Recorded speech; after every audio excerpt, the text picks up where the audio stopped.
my consciousness opened up to another level. Anybody can do it. It's just that this cult don't want us to do it. You're operating within a bubble of perception, a bubble of information, and then someone comes along out of nowhere, doesn't give you any warning, and pops the bubble. I started to feel this, what I would now call electromagnetic field. I didn't know about that then. And I started to feel my feet being pulled to the ground like magnets. And I started to feel an energy going through me that way and out that way, out the top of my head and into the top of my head, through my feet into the ground. Now, vast amounts of information, concepts, things of all kinds are pouring into your conscious and subconscious mind that weren't before. Why are they secret societies? To keep secrets from the rest of the population.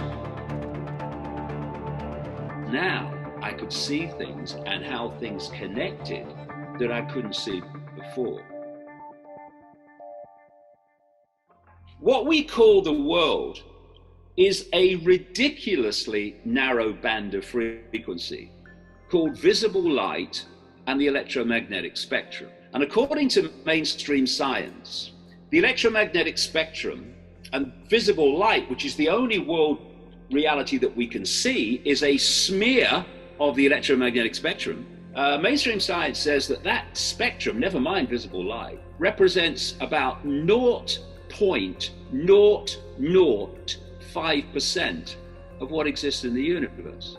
So we don't live in a world.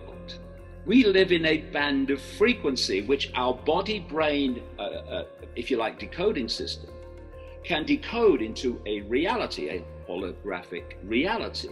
The human body is a field of information, and we are decoding these fields. Think a Wi-Fi field. Think of the body as a Wi-Fi field of information. We decode the body into holographic reality. The body actually only exists in our decoded senses, in the form that we see it. In its other form, it's an electromagnetic field of information. If you look at computers and the technological Wi-Fi world we live in now, what you're looking at is a technological reality that mimics real reality, our experience reality, and how we create it. You've got a Wi-Fi field. Okay, where is it? Where's the Wi-Fi field? Point it out to me. Well, I can't, because you can't see it, right? Now, if you didn't know about computers, and I said to you, there is a field of information that we're living in, like a sea, people would say, well, where is it? I can't see it. Therefore, it can't exist. But because people know about computers, you say, you know, there's a field of information, and you can decode. Oh yeah, I know about that Wi-Fi. That's right.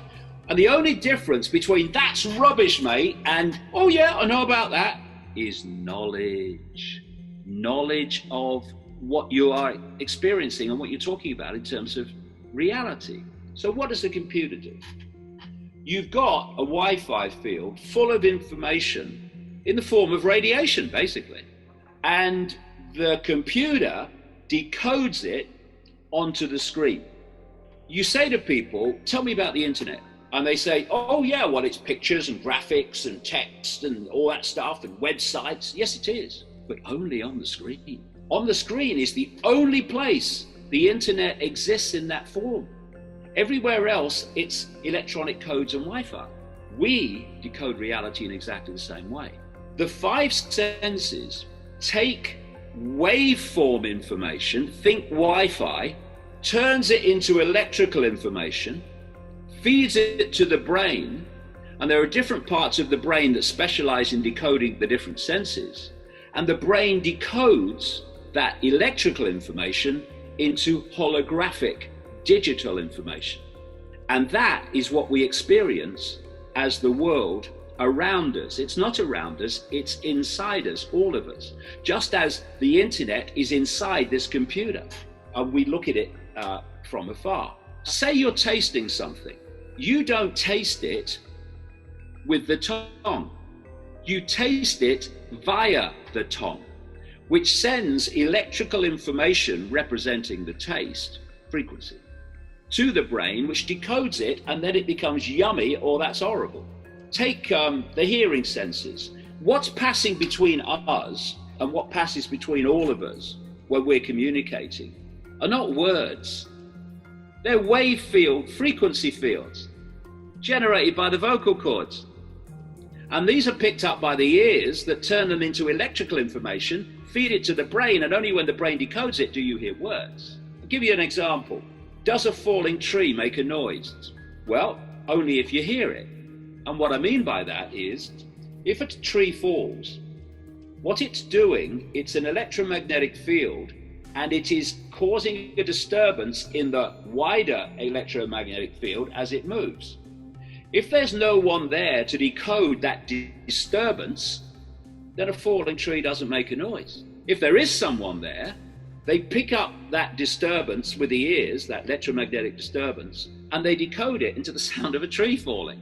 It's all an illusion. And this is what they don't want us to know, because they know it is, and they're manipulating the illusion to control human beings.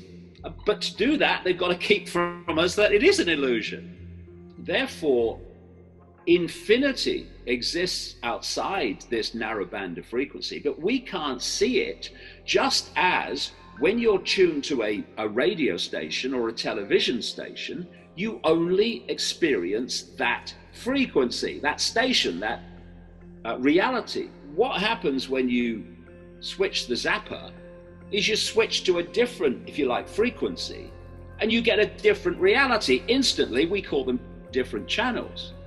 Now, these different realities operate in different bands of frequency. And just like radio frequencies, etc., these bands of frequency, as long as they're not too close on the dial to each other when you get interference, they can share the same space without being affecting all the others, and each one not even being aware that all the others exist. We are basically experiencing a holographic television channel, which we call the world. And outside of that are all the other realities of infinite reality. And only when these realities get close on the dial do you get interference. And one of those areas of interference, if you like, is what we call ghosts and paranormal things and such like. When you get two radio stations close on the dial, you get interference. One is the dominant one you can hear, and the other one is you can't hear it, but you can but you can hear it. It's interfering. Well, in a visual form, that's what a ghost is. It's operating on a level of frequency that's not spot on the one that we are experiencing. Thus, it doesn't look solid like it would if it was on our frequency, but it's interfering enough that you can see it, especially if you're sensitive. And this is sensitive in terms of frequencies. I've had experiences over the years of phenomenal amounts of information that you can pick up if you expand your awareness beyond the tiny band of frequency that we have. Anybody can do it. It's just that this cult don't want us to do it, and that's why we're constantly pressured to perceive the world only through the five senses, which means only through this narrow band of frequency called visible light. We are all aspects of one infinite awareness. That has not changed one iota. We are points of attention within the same infinite state of awareness, and that individuality that we experience is our individual point of attention. But we are all part of the same whole. We're all, if you like, droplets in the same ocean, and we are the droplet and we are the ocean.